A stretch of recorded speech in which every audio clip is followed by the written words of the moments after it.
Hi, it's Terry Ryder from hotspotting.com.au with my regular weekly feature around this time every Thursday, my warning and misinformation. How much a price has risen or fallen in the various major cities around Australia? It very much depends on whose figures you believe. Sydney provides a great case in point. Media keeps telling us that Sydney prices have dropped 10%.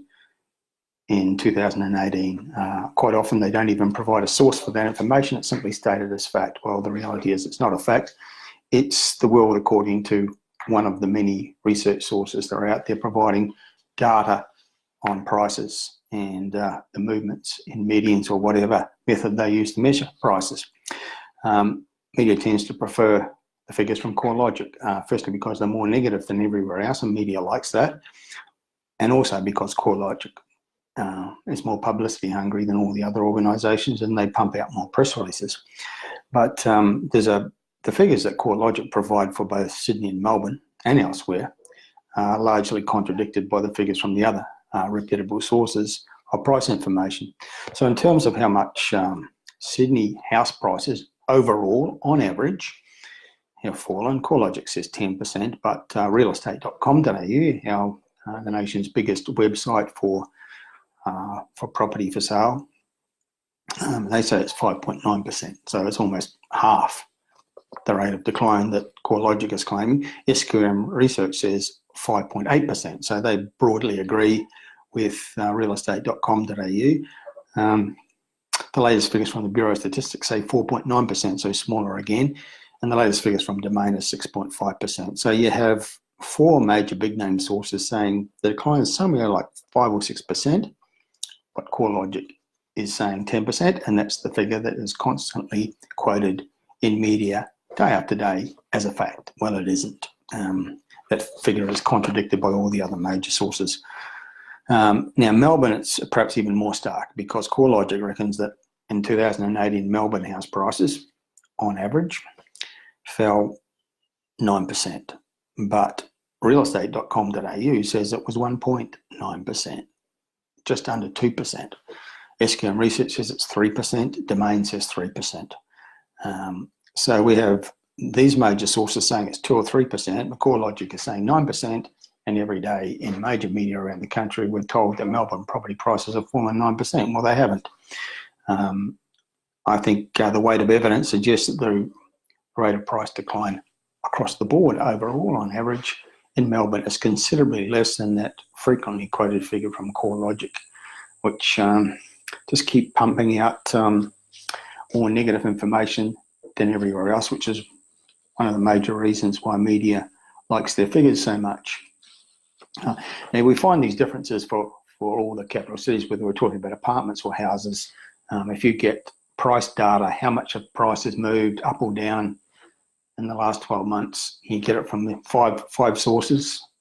You're going to get 5 different figures, and some will say a market is rising and others will contradict and say the market's falling. That's certainly the case right now with, say, Perth. There's no general agreement out there amongst the major sources as to whether Perth prices are falling, whether they're rising, stagnating. I think the weight of evidence suggests that the Perth market is bottom and starting to move into growth again gradually. But the figures vary so much.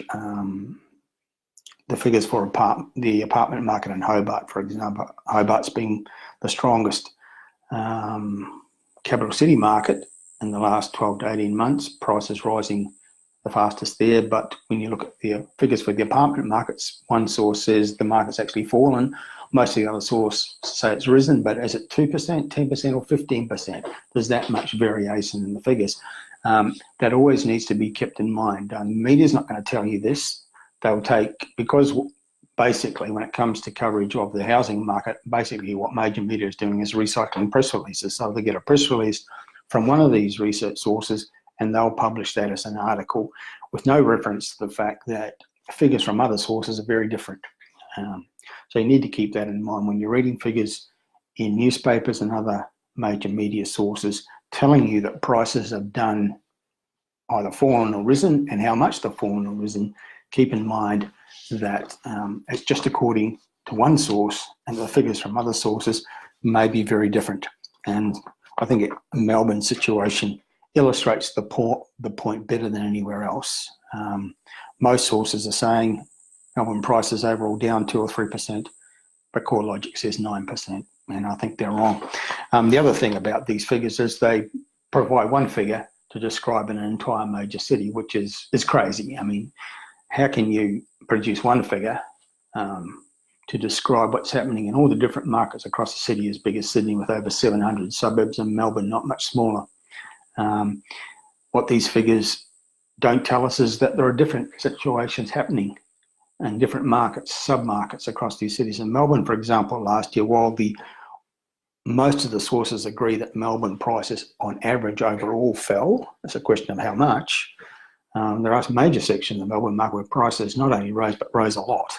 And that's not portrayed in the single figure approach that economists, research companies and media favour. So the outer ring areas of Melbourne in 2018, the cheaper areas on the fringes of the metropolitan area, areas like Whittlesea, Hume, local government areas, I'm calling Casey down in the far southeast, Frankston, Wyndham City heading down towards Geelong, and out in the far west in the local government area of Melton.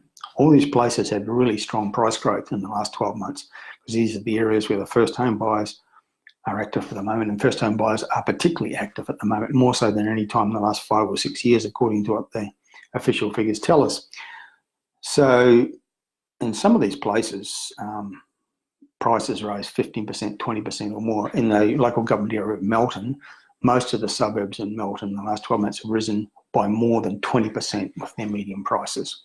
So none of that is encapsulated in the figure we might get, like SQM says Melbourne house prices are down 3%, realestate.com.au says Melbourne prices are down 2%, CoreLogic says Melbourne house prices are down 9% in the last 12 months.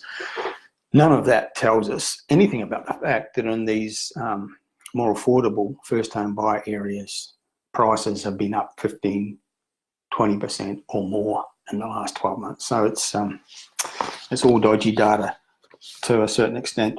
And just one more perspective on the figures we're seeing every day about Sydney and how much it's down. Here's another perspective. The New South Wales Valuer General's Office has just published the official data on residential land values. And in Sydney, in last year, according to their figures, residential land values on average rose 4.5%. In the regional areas of New South Wales, rural land values overall rose 14.3%, according to these figures. Now, within the Sydney metropolitan area, some areas actually had very, very big growth in their land values, according to the New South Wales Valuer General. Looking at last year, the local government area of Ku-ring-gai rose 22.5%, with particularly large increases for mixed-use properties along the Pacific Highway, where overall the one-year increase was 46%. In the Lane Cove local government area, in the Sydney metropolitan area, land values increased on average 17.5%. And other areas of Sydney, land values were up less. The Sydney Central region was up 2.1%. Sydney East region rose 3.2%. And the Sydney West region rose 3.8%. In fact, the only region within Sydney where land values fell was in the Georges Rivers precinct of Sydney, down 3.5%. That's according to the New South Wales Valuer General. So another perspective on Sydney property. According to the official government figures, land values didn't fall, they rose last year. But you won't be reading that in any of the major newspapers because it just doesn't suit the editorial policy of relentless, screaming, sensationalist negativity.